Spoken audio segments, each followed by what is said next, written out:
we're going to do a short routine to help with a combination of sciatic pain and or SI joint pain. My warning about these stretches and exercises is that if anything hurts, anything is quite uncomfortable, don't do it. But if it feels good or feels neutral, do it. The first thing we're going to do is establish that a lot of these exercises you're only going to do on one side. So for example, if it's your left side that's affected, I'm going to say only do it on that side, vice versa. For the purposes of this video, I'm going to pretend in my case that it's my left leg. So everything you see me demonstrating is going to be on my left side as if that is the affected leg. So first thing we're going to do is foam roll the affected leg only behind the leg by placing the hamstring on the roller. The other foot is on the floor with the knee bent. Pick up your hips and roll from hip to knee, staying in the big part of the muscle back and forth. And then you're going to turn slightly. So you kind of get the edge of the side of the leg, but just barely. And then you're going to do the same thing, a slight turn to the inside, but just a slight turn. And then we're going to do the same thing under the calf. So we're going to foam roll behind the calf, lift the hips up. This is still the affected leg. Then you're going to turn slightly to the outside. And then you're going to turn slightly to the inside. And then the next thing we're going to do is a little bit of what's called nerve glides.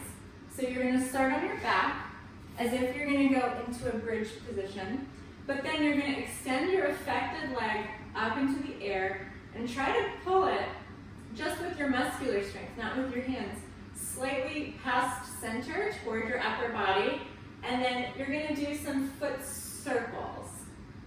So you're going to do, starting at the ankle, not at the leg, at the ankle, you're going to do a few circles in one direction, and then you're going to switch directions and do the ankle circles in the other direction.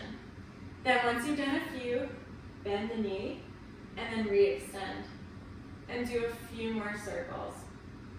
And with any of these exercises, you can always pause this video and do more of something. If you particularly feel it working something, or it feels really, really good, it feels effective, you can always pause it and do more.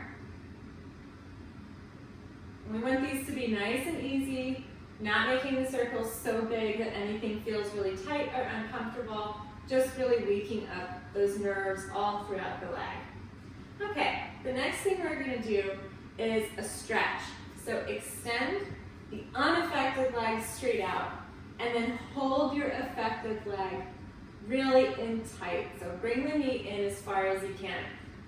And again, you can pause the video and hold if this feels great and you want to keep holding this stretch. I'm going to move on now.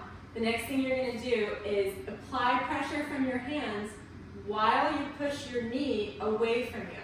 So you're pulling in with the hands while you're pushing the knee forward.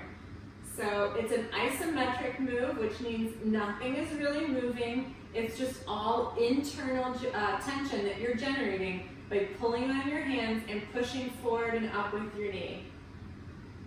And you can do several repetitions of these.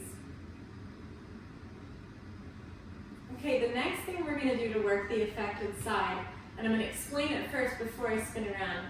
You're going to put both feet up on a wall, and then in that 90-degree position, I really want you to focus on pulling downward with the heel. So when both feet are against the wall, you're not just pushing forward, you're pulling down. But it's isometric, which means nothing is going to move. It's just the sensation and the pressure that you're applying is both forward and down. So you should feel the muscle contraction here much more than you feel it here in the front of the leg. Okay, so you need a wall for this one. You're going to get yourself in a position so that your legs are a 90-degree angle with your feet against the wall. You're going to apply that pressure, and you're going to roll just your tailbone off the ground, and you're going to leave your lower back on the ground. From that position, you're then going to extend the unaffected leg. The affected, painful leg is still against the wall. And then you're just going to hold that position. And I would say hold it for 20 to 30 seconds, however you're comfortable. Something to pay attention to is that your hips stay level.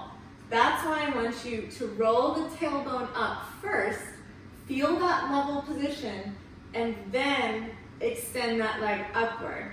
Because the tendency is going to be for that side to drop down, but keep the hips level and really dig that heel. In this case, it's my left heel. Dig it into the wall and downward. So I feel it all through the back of that thigh and glute. And keep breathing as you hold this. And again, you can pause this video so that you can do longer holds and you can do as many reps of that exercise as you want. The next exercise, you're going to need something like a chair or a couch. If you're going to be doing this video all at once, I would say use a couch because the next one you're definitely going to need a longer surface. So I'm going to take my affected leg, my left leg, I'm going to apply pressure downward on the top of my leg, just before the knee, and at the same time, I'm going to try to push my knee upward against my hands. And it's that isometric hold. There's not a lot of movement happening. This foot is off the floor, but I'm pushing downward as I'm pushing upward. And then relax.